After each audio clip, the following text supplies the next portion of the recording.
Lucky. The show will begin momentarily.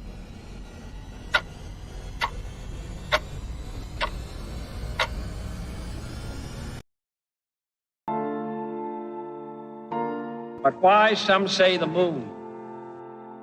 Why choose this as our goal? And they may well ask, why climb the highest mountain? Why, 35 years ago, fly the Atlantic? We choose to go to the moon. We choose to go to the moon in this decade and do the other thing. Not because they are easy, but because they are hard. Because that goal will serve to organize and measure the best of our energies and skills. Because that challenge is one that we're willing to accept, one we are unwilling to postpone, and one we intend to win. We choose to go to the moon. Hello, everyone. Welcome to Super Happy Dragon Lucky. This is episode 0x92. It's the 148th episode. We're nearing the 3-year mark. Just keep note of that. Maybe a month or two, something like that. Reminder: nothing on this show is ever financial advice. And please stay tuned after the updates for the AMA, the weekly AMA, where we will answer the top 3 questions. Okay, let's see here. So first off, number go up this week: war, oil, and monkeypox cases. Of course, all the best things in life coming at you these days. So we'll go straight to Dragonchain updates. So the first one is we had a new article posted on Cointelegraph leveraging blockchain for transparency and fairness in gaming and contests. And this is essentially laying out to the general crypto audience what is possible with blockchain, and giving some examples of what we've done and what we have built to leverage the entropy that blockchains provide, the measurable entropy, measurable proof. So pretty interesting article, lays out a few other use cases, but anybody who's been following Dragonchain a while already knows that we do this, and that in my opinion, it should be more well known.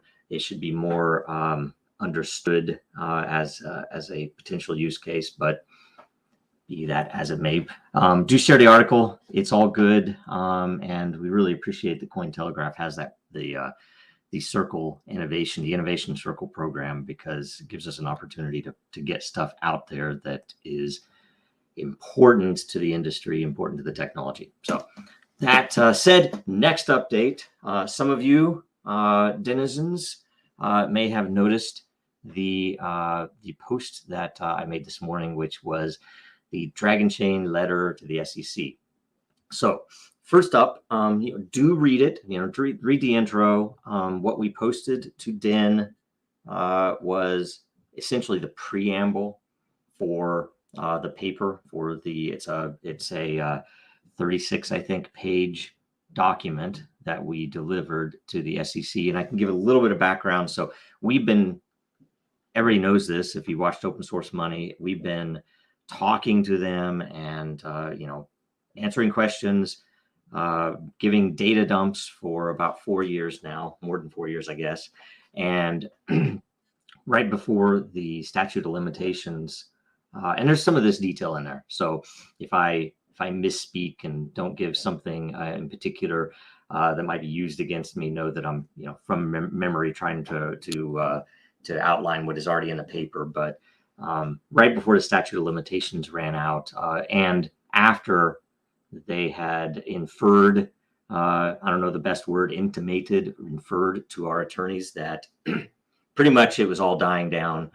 We'd answered all the questions. As long as we could answer a few select remaining questions and give some angles to our vision of the future, that it was pretty much over. which was happy but not final. And then they come in with notify us that they are going to recommend to the commissioners to vote to charge us with sale of unregistered securities in 2017. So this is, we are afforded a response to them, no more than 10 minutes in video, which we didn't choose to do, or 40 pages in writing. And so we have put this document together, which is now public. Speaking of which, if you saw the hash posted to Twitter, you can verify that that is what it is. Just a notification that something went on chain that might be published later or usable later. Particularly valuable use case there. I think that Eternal post already has 120 something million dollars worth of security applied to, so that's good.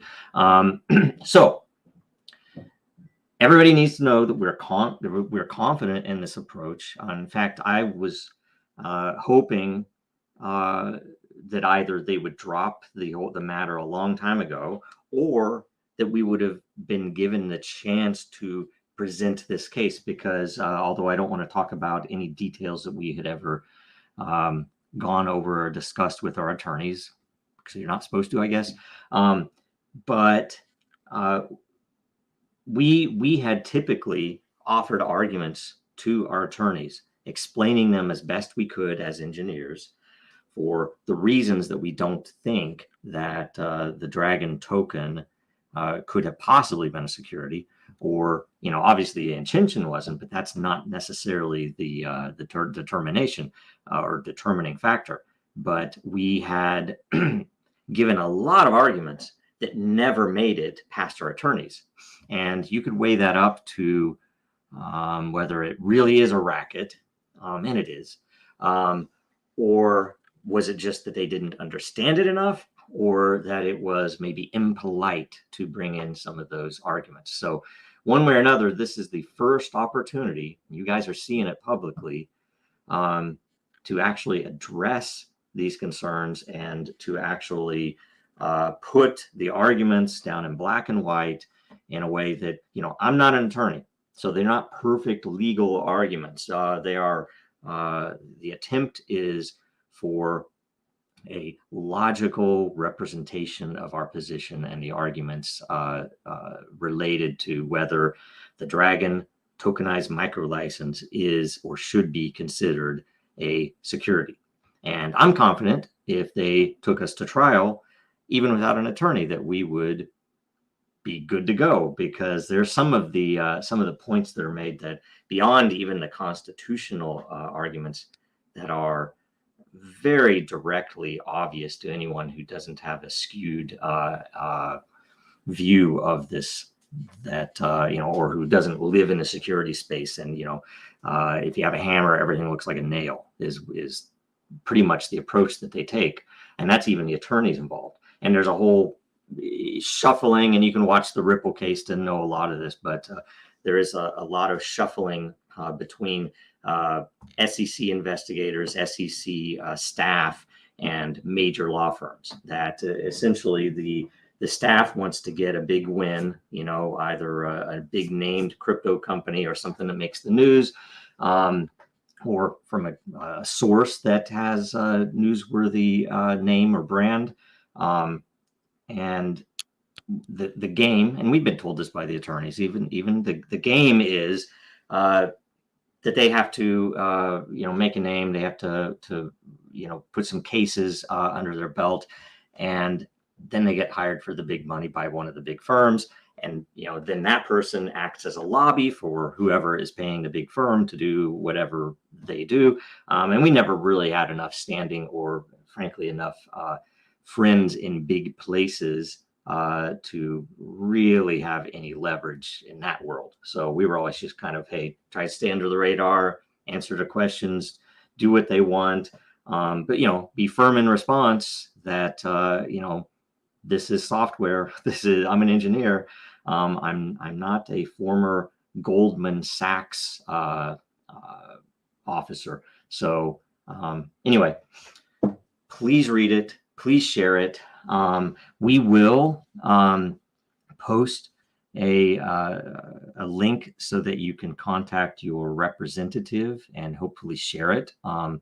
So if someone represents you in at the national level in the House or Senate, it would be amazing if you could send it to them with a little note, if it makes sense, that this is something that Congress really needs to act on. We've been saying this, and we've been, I personally have been retweeting and supporting as much as possible Library, because I think their case is good, and it looks obviously like an attack on a legitimate YouTube competitor there. And then Ripple, and there's some very interesting things with relationships between SEC commissioners, staff, and others at Ethereum related entities. So there's a lot of stuff that's probably not good that has happened, but frankly, they could have fixed all that with some very clear rules and with an approach that would have considered what this technology is. Because frankly, I don't think the SEC should be regulating software, and I don't think anybody else believes that either. So anyway, please read it. It's on Den, and I guess we can look through we'll go through a quick overview. So preamble, which is what's posted to Den, signed, table of contents. So you can click anywhere you want in there. So we review the technology, talk about the scalability. Here, I'll make this screen a little bigger so I can read it. Talk about the fees, so technical and the fee or economic scalability of the chain. Very important. Talk about the security features and why Dragonchain exists, right? Some of the things that you guys all know about, level 1, level 2, 3, 4, 5. We kind of give a high level what these various business contexts are and why it matters, and how this is nothing to do yet with anything to financial security. Not talking about yields or loans or anything else. And then we talk about measurable security, which is a novel feature that was introduced to the world by Dragonchain. It was introduced way back when I was at Disney. I first brought this up to W3C, and it perplexed a lot of people. But it's something very novel, something that should be important to people, especially in the blockchain world. We talk about decentralization and privacy, and how Dragonchain offers a unique approach to decentralization, where you can choose what part of your data is decentralized in the protocol itself. We talk about interoperability, the fact we have patents there. We talk about flexibility for future uses of blockchain that might not be anticipated by us or the users. We talk about the innovation that we've put together on the various teams that we've had, about the patents themselves that are held related to this, including, by the way, at the very end, the tokenized micro license, the very model that we claimed from the beginning, before we even sold a single token. Okay, then let's see here. Then we go through the use cases so that they understand this isn't just about some narrow interpretation where the banks should be using this, right? But beyond that, keep going down. Let's see. Then we go through the history. So we talk about the Disney, the beginning, the Disney private blockchain platform. I even scraped up this old logo, which was, I don't even know where I found it, but anyway, primary goals, why it worked, how it worked. Then we get into the actual release, and what here are all the steps required for release. And if anybody thinks that Disney Legal would have ever let us release the product without a working platform, crazy, because we had to do a tremendous amount of work to get this vetted by all the proper people inside the company. So we go down again. So OSS release 10 is the actual release. Anything that's in a blue box, by the way, is something that we kind of wanted to pull out and say, okay, readily apparent to the reader that this release would have not been allowed by Disney if the tech was not already developed and operational. That was built into the definition to their process. Then we go to the foundation chartered by Disney. Then we go into Dragonchain Inc. And what we did, we go into the token sale itself. I guess the patent first of the tokenized micro license. It was a provisional patent at the time, granted later. After the sale, in fact, it was granted. Sale of tokenized micro licenses. Talk about the model itself and why it was important. There are even some arguments in there that it was impossible to have an expectation of profit because this is the only time the Dragonchain ever sold tokens, and that during that period, everyone got the same price. And a step further, would no one have independently listed the Dragon? And this is one of the primary reasons for that legal guidance, that we do not solicit exchanges, and Dragonchain does not solicit nor pay or any other form of listing the token anywhere, nor have we ever. That people have done that independently. Both the original within, it was nearly immediate after the token was first released, that someone, I don't know who even, put it on Ether Delta, and that was not us. And so any value attained from that was from independent parties on the outside. So there's that. Let's see here. I keep going down. There are a bunch of really good arguments at the end. We talk about DDSS, talk about time, and the related patent and what it has to do with scalability. Then we go into the scalability demo. Another ping on high level of patents in the history. Then we go into the launches. We talk about multiple of the products that we know about, that we had some either information about or participated in any way. Sometimes people would come to us and ask us many questions. There are a few projects that aren't announced yet that are in there too. Community communications and transparency. We list a lot of those Den posts. And then we hit the SEC letter itself. And, I will say, by the way, this is 36 pages.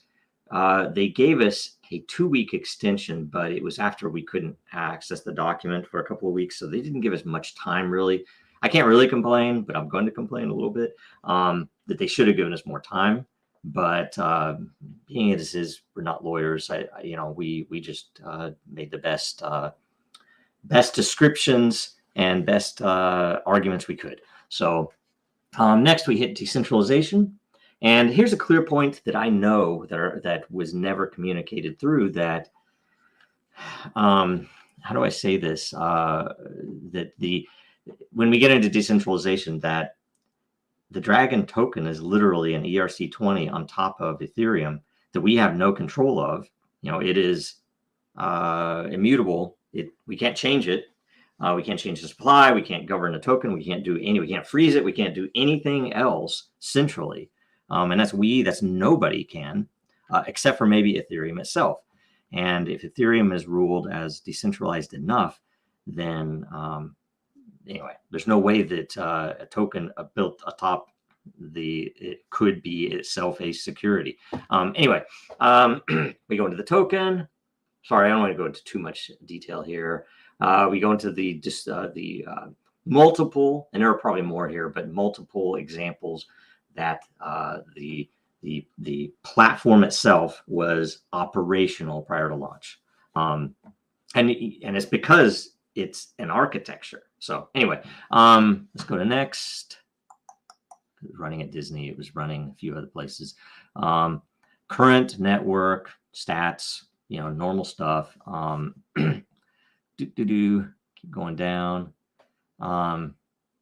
Okay, so arguments. And this is where probably the most important stuff is. Let's see here. That constitutional arguments. First Amendment software is free speech. I personally don't think that the SEC is the right body to be regulating this technology.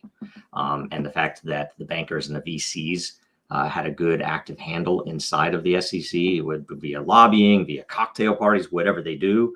That's the reason that they are there. That's probably the reason that the CFTC isn't as heavily involved, because they're maybe not as aggressive, and because they also don't have people pummeling them, trying to get them to stop this ICO craze. It's killing our markets as VCs. And the banks were already super pissed off about Bitcoin. So the next is the 5th and 14th Amendment. And we have multiple examples, everything from Ethereum not having been charged is not equal protection under the law. It violates that 14th Amendment clause. The second, that the Dragon tokenized micro license is actually living on top of Ethereum, therefore is as decentralized as Ethereum itself, which was the excuse given for why they did not go after Ethereum. We have stuff about other members not being charged in this list, or not being recommended for charges. We have examples of video game pre-sales, comic books, trading cards, literally anything out there that might have some scarcity. Tickle Me Elmo. That went. Was there an expectation of profit? Because how do I say this? I buy an Elmo doll. I can't remember what year that was. I buy an Elmo doll, and the company that made them, I'm not sure who made them actually, was advertising this doll, and therefore I can now sell it for $1,000. Did I have an expectation of profit? Yeah. If I knew anything about what was going on that Christmas season, then I might have bought a handful of those in order to cash out later. That sounds like a security. Did they go after that company? No, they did not. Why not? Because it wasn't crypto, because the VCs maybe didn't care, maybe because the right money was behind that product, and therefore it wasn't, there was no threat.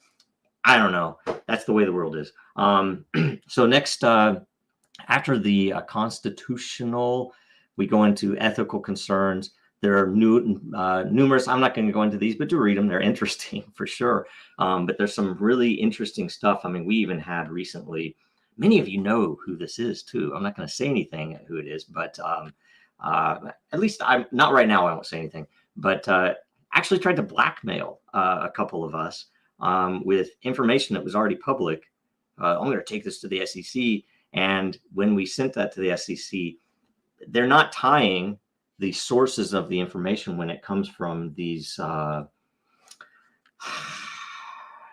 parties that might have interesting, what do I even want to say here?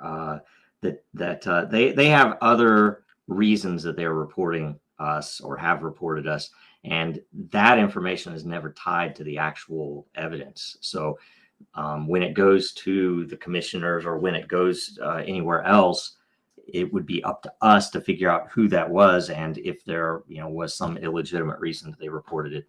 Read through it; it's interesting. And then we go to the Howey test, and we hit each of the 4 prongs of the Howey test. I don't even think it's a legitimate way, or even a reasonable way to review software, for one. But it is what they use. It is the reality, and we had multiple measures in there to make sure that people did not buy dragons for the reasons that are outlined, right? That we spelled them out literally in the acknowledgement that you had to accept in order to make the purchase. So whatever it is, do read through those. They're pretty interesting. And if anybody has any ideas to extend these, by all means, let us know, because we can always amend the document, and who knows what else. So no reasonable expectation of profit, as I said before. In fact, the fact that when we sold them, if no one had ever changed or had ever put the token on an exchange, it literally would have remained at 6 cents to this date, because there was no way to change that price. So any expectation of profit was by definition not, well, I guess the next prong, not from what's the wording? Can you scroll down a little bit? We have utility versus expectation. Keep going. Next section. derived from the efforts of others. So anybody who bought them would not have expected us who sold them to make that listing, and therefore to make it worth more than it is in the boom and bust cycle of 2017 and 2018. So anyway, I think we have a few other arguments below after the Howey test stuff that is, mostly on how we communicated, how we currently communicate. And you guys all know that, and a lot of you complain about that. But that is literally why we have to do this crap, and why we can't act like all the other guys. How do they get away with it? No idea, right? I have no idea how they do it. And except for, whose money is behind them. How do some of these projects with questionable algorithmic stable token pegs get billions of dollars to bear so they can support that market? Where'd that money come from? Anyway, next we talk about distribution. It's still operational. Decentralization is another argument. And I think we're getting close.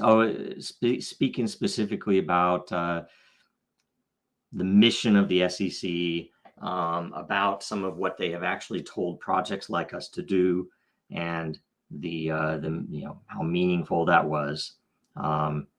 We did everything we could do. We did everything that was available to us to do, and that we were advised to do by attorneys. So, and I think it's, by the way, held out. I think that our guidance is the one thing that even our own attorneys, even when they were, being devil's advocate, if you could call it that, couldn't cut through. So I think it's pretty solid what we're doing.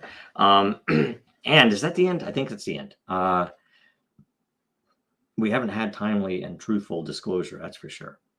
So anyway, and I think that's it. So please read it in full. There's a lot of info in there, obviously, and I think a lot of stuff that I would really like you to understand. And if you can ask any questions, do please read it, because there's so much there that is important to the question. So anyway, next. Let's go to DENDAO.Social updates. All right. So LCP layer creation process, May 2022. LCP layers are now live. The top unique voter was India with 2.1 million lore, 75 unique voters, proposed by VKB in January. The number 3 by lore was Japan with 2.2 million and 52 unique voters, proposed by Dragonchain in October of 21. And the 5th was the GNU Linux layer with 1.6 million lore and 32 unique voters, proposed by Distant in January.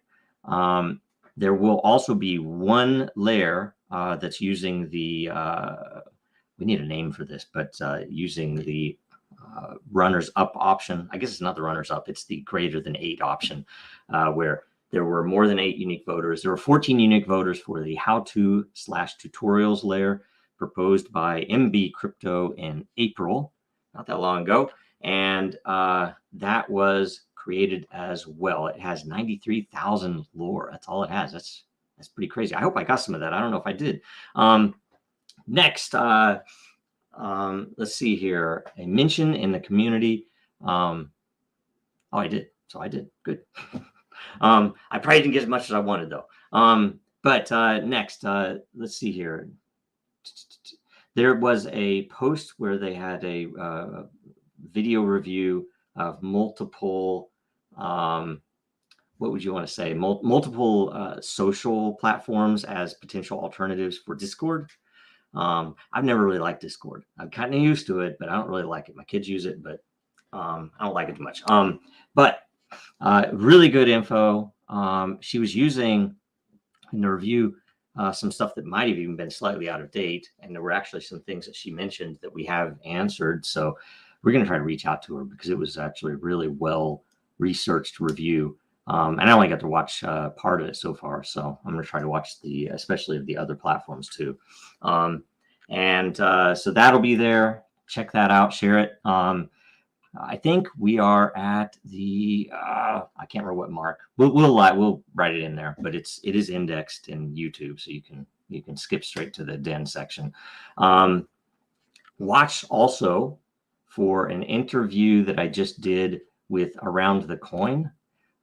Is actually really is Mike Townsend, really nice guy, and I think probably a pretty good interview. Hopefully, I didn't try to get into too much detail or anything, but it was very focused on the business and the capabilities and what we're trying to do, right?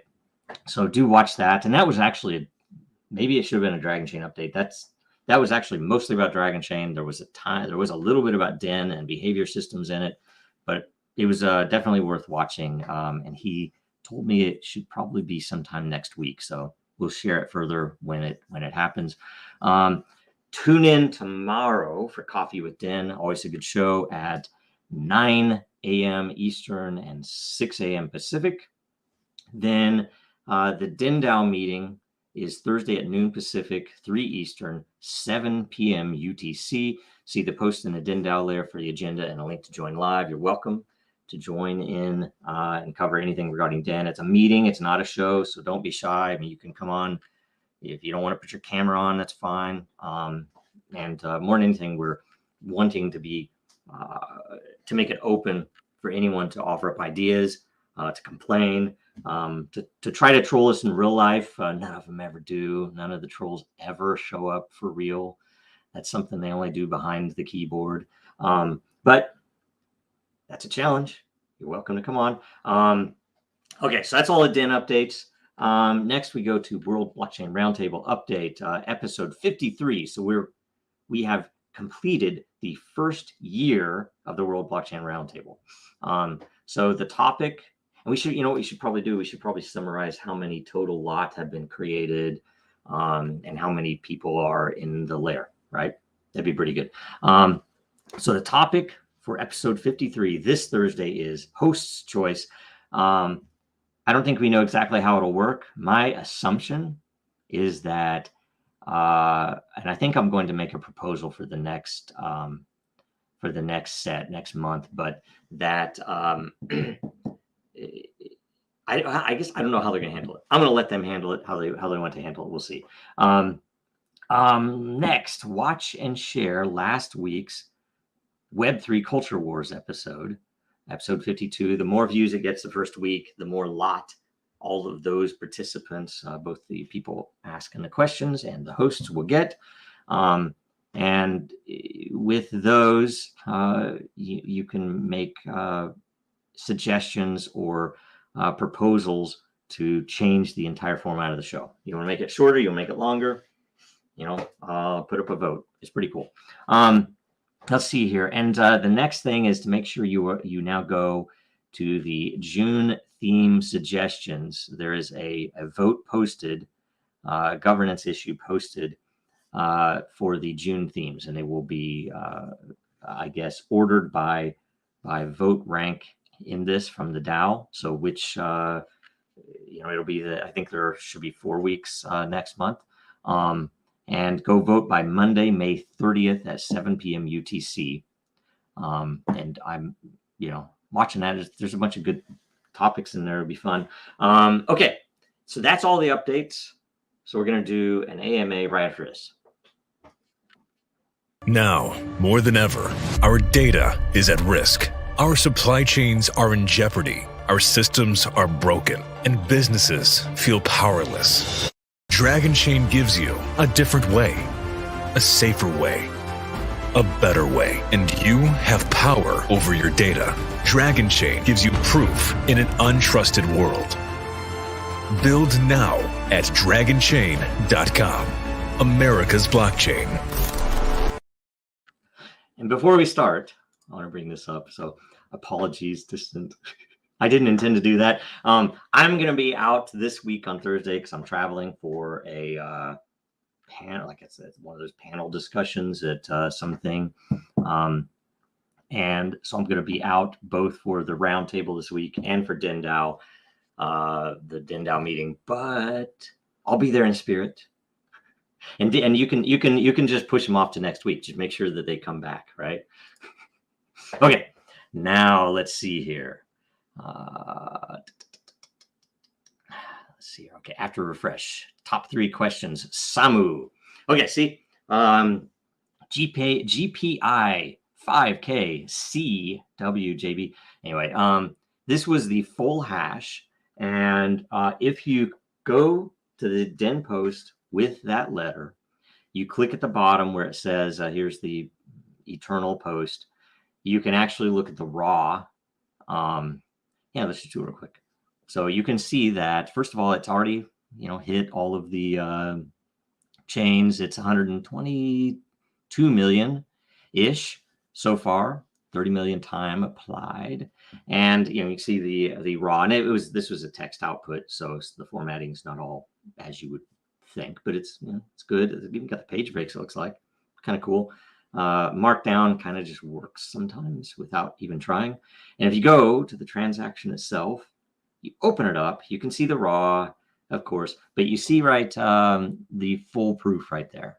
That's it. So the GPI 5K. So it used to be up there, and somehow we lost it in their interface in an update, that it used to be in the summary at the top.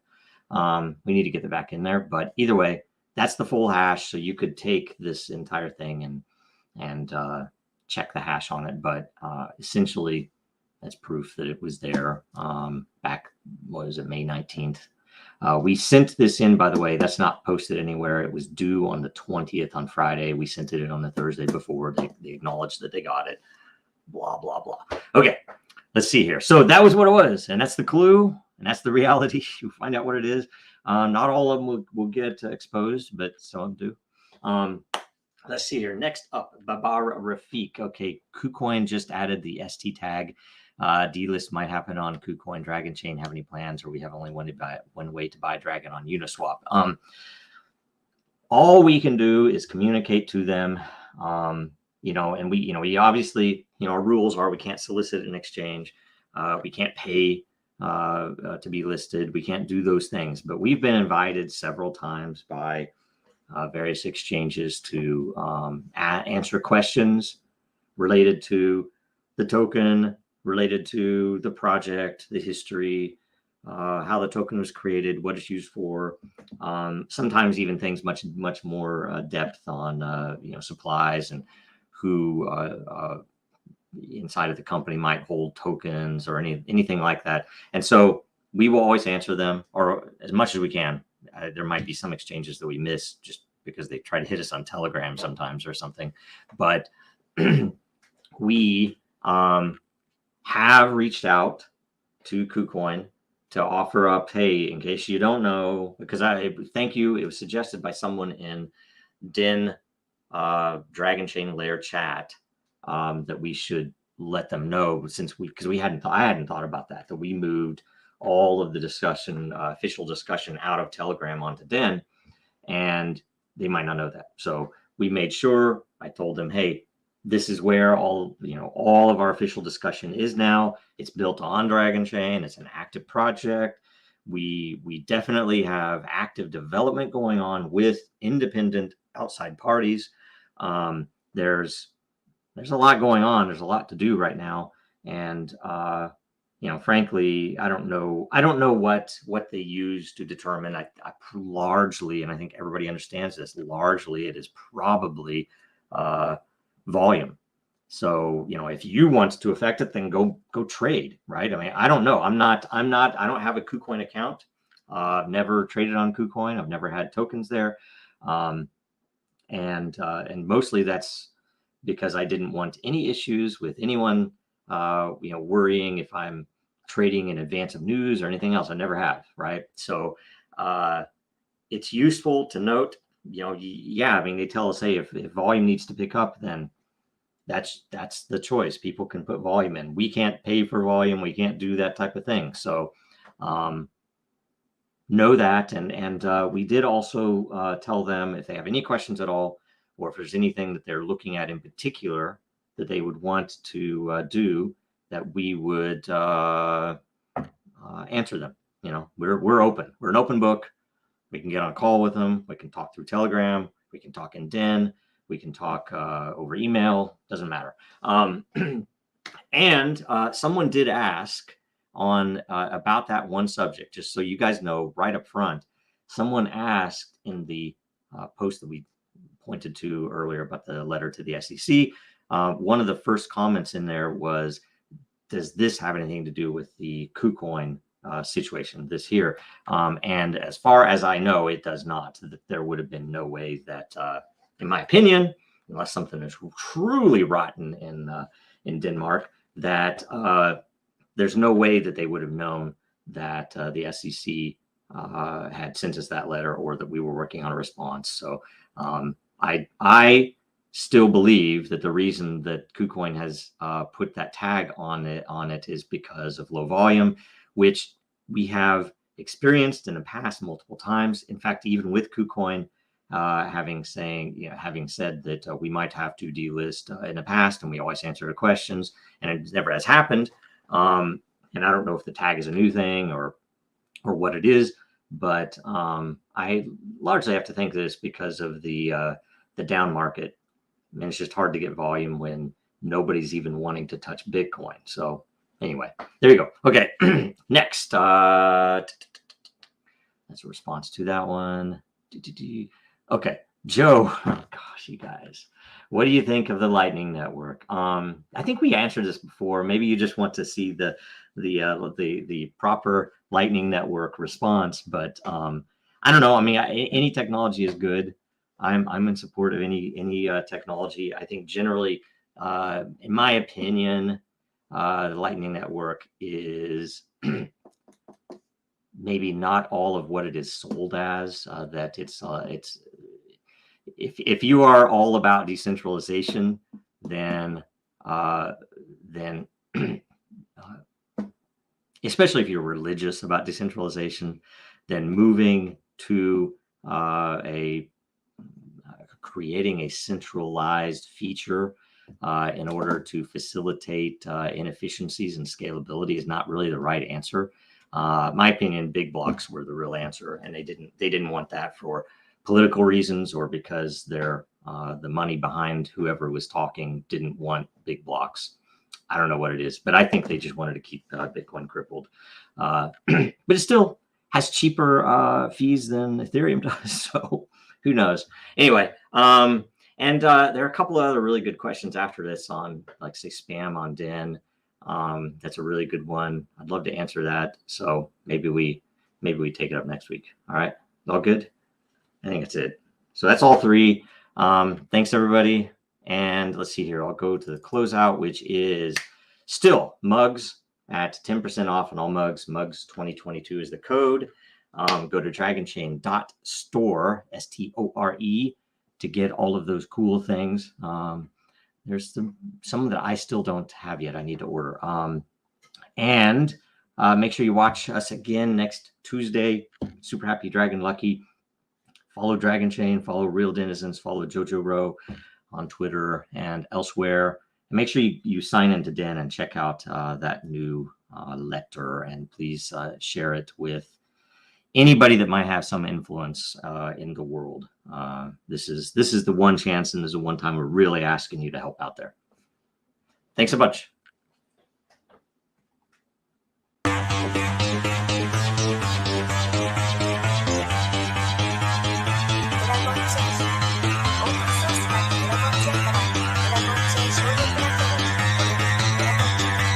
Because that goal will serve to organize and measure the best.